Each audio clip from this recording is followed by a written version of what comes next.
অবশেষে রায়গঞ্জে পৌঁছলেন বাম কংগ্রেস জোটের প্রার্থী আলী ইমরান রামজ।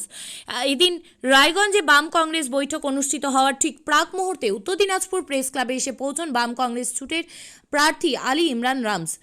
এদিন প্রেস ক্লাবের কর্মকর্তাদের সাথে সৌজন্য সাক্ষাৎ করলেন প্রার্থী। পরবর্তীতে অনুষ্ঠিত হয় সাংবাদিক বৈঠক করে জোটের প্রার্থী জানান, আজ প্রথমবার রায়গঞ্জে এসে পৌঁছলাম আমি। আগামী দিনে নির্বাচনী কর্মসূচি নিয়ে আজ বাম কংগ্রেসের বৈঠক হবে, তার আগে সাংবাদিকদের সাথে কথা বলতে এসেছি। তিনি বলেন, আমাদের উদ্দেশ্য বিজেপি ও তৃণমূলের বিরুদ্ধে লড়াই করা। রাহুল গান্ধী ভারত জোড়ো এবং ন্যায়যাত্রার মধ্যে দিয়ে বিজেপির বিরুদ্ধে লড়াই করার জন্য এগিয়ে এসেছেন। সারা দেশে বিজেপির বিরুদ্ধে লড়াই, এ রাজ্যে তৃণমূলের বিরুদ্ধে লড়াই হবে বাম কংগ্রেসের। আমরাই বিজেপি এবং তৃণমূলের বিরুদ্ধে মোকাবিলা করব। এদিন তৃণমূল কংগ্রেস প্রার্থী কৃষ্ণ কল্যাণীকেও কটাক্ষ করেছেন আলী ইমরান রামজ। তিনি বলেন, কৃষ্ণ কল্যাণী বিজেপির টিকিটে জেতা বিধায়ক, তাকে তৃণমূল প্রার্থী করেছে, মানুষ তাকে প্রত্যাখ্যান করবে। রায়গঞ্জ আসনে জয়ী হবেন একমাত্র জোটের প্রার্থী। উন্নয়নের বিষয়ে এদিন তিনি বক্তব্য রাখেন। বললাম দাদা, আপনি ক্যান্ডিডেট হওয়ার পর আজকে প্রথম রায়গঞ্জের বাড়িতে পা দিলেন, এবং আজকের প্রথম দিনের আপনার কর্মসূচি কি এবং কেন প্রেস মিট ডেকেছেন? সবার আগে আমি সবাইকে নমস্কার জানাই। আমাদের আজকে ক্যান্ডিডেট ঘোষণা হওয়ার পরে আজকে প্রথম আমি রায়গঞ্জে এসেছি। আমাদের জেলা সভাপতি মাননীয় মোহিত সেনগুপ্ত মহাশয় এই বাম কংগ্রেসের মিটিং ডেকেছেন। সেই মিটিংয়ে আজকে আমরা একটু পরেই সিপিএম পার্টি অফিসে যাব। এখানে প্রেসের মাধ্যমে, আপনাদের মাধ্যমে রায়গঞ্জবাসীকে, রায়গঞ্জ লোকসভা কেন্দ্রের সকল মানুষের কাছে এটা জানানো কি আমি কংগ্রেসের প্রার্থী হিসাবে এলাকায় উপস্থিত হয়েছি। আমাদের সকল নেতৃত্বরা আমরা আগামী দিনের যে আমাদের কর্মসূচি হবে নির্বাচনী প্রচারের, সেই নিয়ে আমরা আজকে বাম কংগ্রেস বৈঠকের মধ্যে দিয়ে আমরা আগামী দিনের যে আমাদের কর্মসূচি সেগুলো আমরা ঠিক করব। বাম কর্মীদের একাংশের মধ্যে এখনো হতাশা আছে, তারা সিপিএম এর সিম্বলে প্রার্থী পায়নি। সেই হতাশা কাটাতে আপনারা কি করবেন? এখানে হতাশার কোনো কারণ নেই।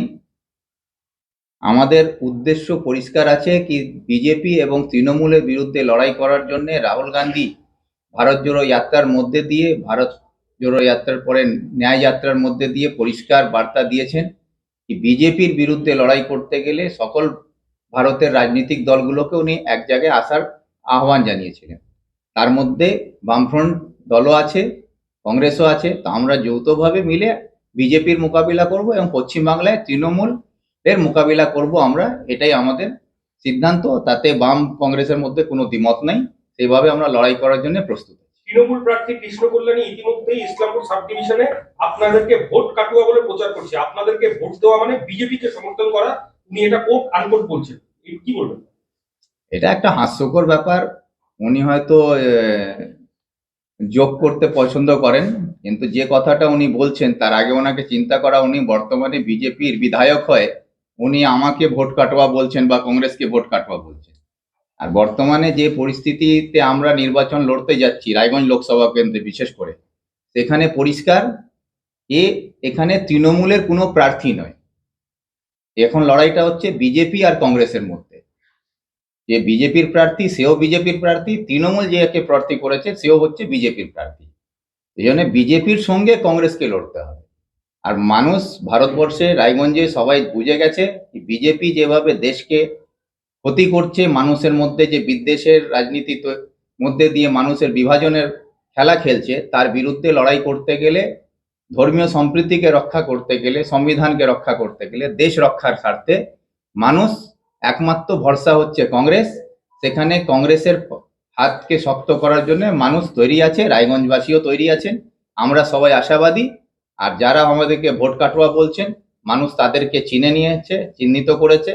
সেই জন্য আমাদেরকে তার ব্যাখ্যা দেওয়ার দরকার নেই, ভোটের মধ্যে দিয়ে মানুষ তার উত্তর দিয়ে দেবে। এমনকি আজকে কৃষ্ণ কল্যাণী গোয়ালপুকুরে গিয়ে বলেছে যে রায়গঞ্জ লোকসভা কেন্দ্রে বিধায়ক নেই কংগ্রেসের, সেখানে দাঁড়িয়ে ওনারা বিজেপির কাছ থেকে টাকা নিয়ে ভোট প্রচার করছে এবং ভোটে লড়ছে। এই বিষয়টা নিয়ে কি বলবেন? না, রায়গঞ্জ মানে বিধায়ক নেই, প্রার্থী দাঁড়াচ্ছে, সেখানে দাঁড়িয়ে বিজেপির কাছ থেকে টাকা নিয়ে কংগ্রেস সব ভোট প্রচার করছে, কি বলবেন? এটা তো উনি বলছেন যে কথাটা কি বিধায়ক নাই বলে ওখানে ভোট প্রচারে না বা লোকসভা লড়াই করার কথা বলছে কংগ্রেস। তো সেটা তো ওনাকে বোঝা উচিত কি যে কথাটা উনি বলছেন, বর্তমানে উনি বিজেপির বিধায়ক হয়ে যদি তৃণমূলের প্রার্থী হয়ে আজকে দালালি করছেন, তৃণমূলে এসে বিজেপির দালালি করার জন্য উনি এখানে এসেছেন, সেটা মানুষ বুঝেছে। আমরা কংগ্রেস বিগত প্রায় 45-46 বছর ধরে আমরা পশ্চিমবাংলায় ক্ষমতায় নাই, কিন্তু কংগ্রেস তার রাজনীতিগত মতাদর্শ নিয়ে মানুষকে সঙ্গে নিয়ে অন্যায় অত্যাচারের বিরুদ্ধে ভারত রক্ষার স্বার্থে, দেশ রক্ষার স্বার্থে, সংবিধান রক্ষার স্বার্থে আমরা কিন্তু লড়াই করে যাচ্ছি। আর তার অস্তিত্ব রক্ষা করেই কংগ্রেস দীর্ঘদিন ধরে লড়াই করে প্রমাণ করেছে কি আমরা ক্ষমতায় না থাকলেও আমরা জনগণের সঙ্গে আছি, জনগণের মধ্যে আছি। আমাদের লড়াই জনগণের জন্য, দেশের জন্য, দেশকে রক্ষা করার জন্য কংগ্রেস সবসময় প্রস্তুত আছে। দাদা, প্রচারে গিয়ে সাধারণ মানুষকে কি কি প্রতিশ্রুতি দেবেন এবং জেতার বিষয়ে কতটা আশাবাদী? না, প্রতিশ্রুতির বিষয়টা হচ্ছে আমাদের কেন্দ্র নেতৃত্বের পক্ষ থেকে পরিষ্কার 5টা ন্যায়ের কথা বলা হয়েছে, যে যুব ন্যায়, মহিলাদের জন্য ন্যায়, তারপরে হচ্ছে কৃষকের জন্য ন্যায়, শ্রমিকের জন্য ন্যায়।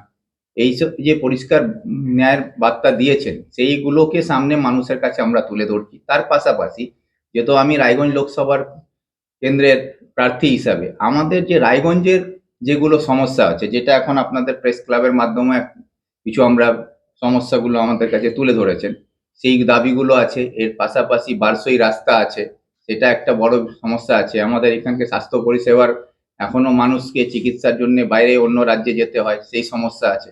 যেহেতু কি আমাদের নেতা নিরঞ্জন দাস মুন্সি মহাশয়ের নেতৃত্বে এইমসের স্বপ্ন আমাদেরকে দেখানো হয়েছিল। এইমস আমাদের জেলাতে এসেছিল, কিন্তু তৃণমূলের সরকার, মাননীয় মুখ্যমন্ত্রী তার ক্ষমতা দেখিয়ে আমাদের জেলার মানুষকে চিকিৎসা থেকে বঞ্চিত করে এখান থেকে এইমসকে নিয়ে চলে গেলেন। সেই যে বঞ্চনার বিরুদ্ধে আমাদের যে লড়াই, আগামী দিনে আমরা যাতে এখানে ভালো চিকিৎসা ব্যবস্থা পাই, সেই ব্যবস্থার জন্য যে দাবি আছে সেগুলো থাকবে। পাশাপাশি আমাদের এলাকার মানুষের যেটাকে আমরা বলে পরিযায়ী শ্রমিকের সংখ্যা আমাদের জেলায় দিনের পর দিন বেড়ে যাচ্ছে, সেটা একটা বড় সমস্যা আমাদের জেলায় আমি মনে করি। যাতে পরিযায়ী শ্রমিকের সংখ্যা যে আমাদের জেলার থেকে বাইরে চলে যাচ্ছে, সেই শ্রমটাকে যাতে আমাদের জেলা বা আমাদের রাজ্যে কাজে লাগানো হয়, সেই ব্যবস্থা যাতে সরকার করে, তার জন্য যা করার সেই ব্যবস্থা করার চেষ্টা করব আমি। বলছি, দ্বিতীয় একটা কথা জিজ্ঞেস করছি, এই প্রথম রায়গঞ্জ সাব ডিভিশনে আপনি কি জায়গা কিনতে চান? তাহলে আর চিন্তা নেই। 34 নম্বর জাতীয় সড়কের ধারে রায়গঞ্জের নট্টপাড়ায় ঠিক বিপরীতে নিউ উকিলপাড়ায় আজই সুলভ মূল্যে জায়গা কিনুন, গড়ে তুলুন নিজের স্বপ্নের ঘর। তাই আর অপেক্ষা না করে আজই চলে আসুন আমাদের এখানে, দেখে যান জায়গা। মন পছন্দের স্বপ্নের প্রাসাদ গড়ে তুলুন আপনার কেনা এই জায়গায়। তাই আজই যোগাযোগ করুন আমাদের সাথে। আমাদের ফোন নম্বর 8617827851, 6295828881, 8617033767। তাই আর দেরি নয়, আজই আসুন নিজের পছন্দের জায়গা কিনতে।